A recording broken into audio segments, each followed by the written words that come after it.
A tree doesn't grow where it's hard and thick, does it? It grows where it's soft and green and vulnerable. So vulnerability is absolutely essential for growth.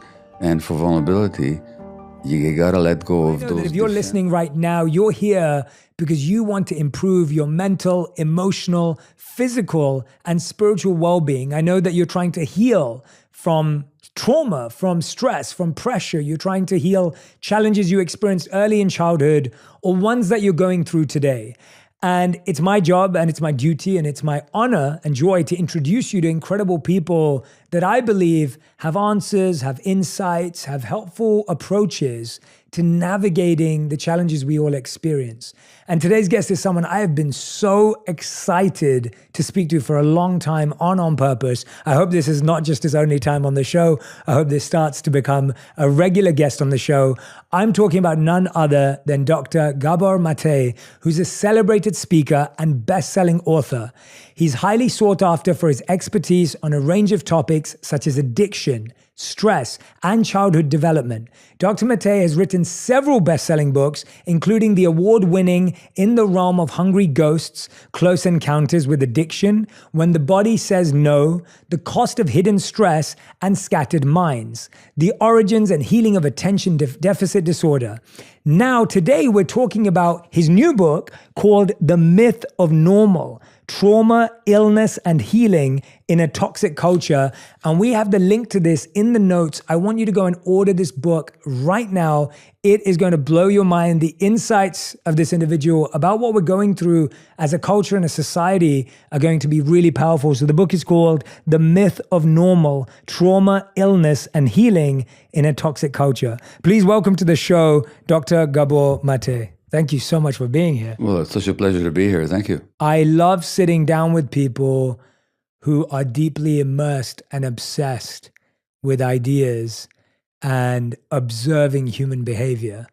I admire obsession deeply and admiration deeply, and I admire the ability to sit with something for a long enough time. But I want to start off broad and I want to move in deeper. And I think this is a question that me and my friends often talk about. I think we hear the word trauma more often these days. Yes. It's thrown around sometimes. Sometimes it's used effectively. Sometimes it's used in conversation around things that some people would perceive as small and insignificant. Sometimes it's used to describe life-defining things. In your words, how would you describe trauma? And why is it so misunderstood, even though it's so widespread? Deep question, because on the one hand, trauma is sometimes used somewhat loosely and promiscuously to refer to things that are not traumatic. So people will have a difficult experience and say, I was traumatized. No, they weren't. They just had a difficult experience. And as one of my colleagues points out, all trauma is stressful, but not every stress is traumatic. So sometimes people use the word to refer to difficult experiences, which is not the same as being traumatized. And on the other hand, where it really matters, which is in the area of health that you and I are both concerned in, whether it's physical or mental health, trauma is not understood nearly enough or used nearly enough. So that, to my mind, a lot of conditions of mind and body are actually very much trauma-related without the healing profession, particularly the medical profession, actually recognizing it. So trauma then it comes from the Greek word for wounding. Trauma is a wound. It's a psychic wound that leaves a scar, it leaves an imprint in your nervous system, in your body, in your psyche, and then shows up in multiple ways that are not helpful to you later on. So in its basic sense, trauma is a psychic wound.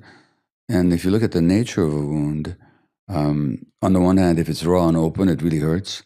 So when somebody touches that wound that you sustained a long time ago, but it hasn't healed yet, you'll react like you're just being tormented all over again. This happens in relationships all the time. On the other hand, wounds scar over, and the scar tissue has certain features. It's very hard, it's rigid, so it's not flexible. So people tend to be rigid when they're traumatized.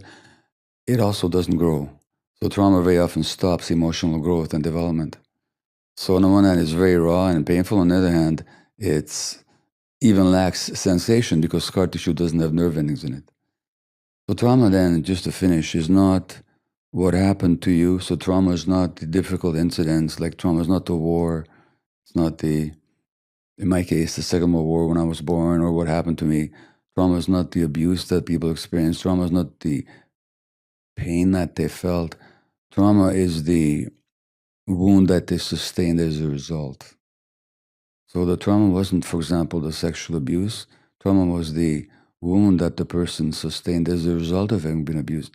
That's the good news, Jay, because if trauma is the wound that we sustained, it can be healed at any time.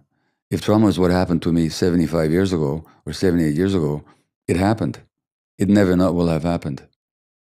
You know, the partition of India wounded a lot of people, but it'll never not have happened.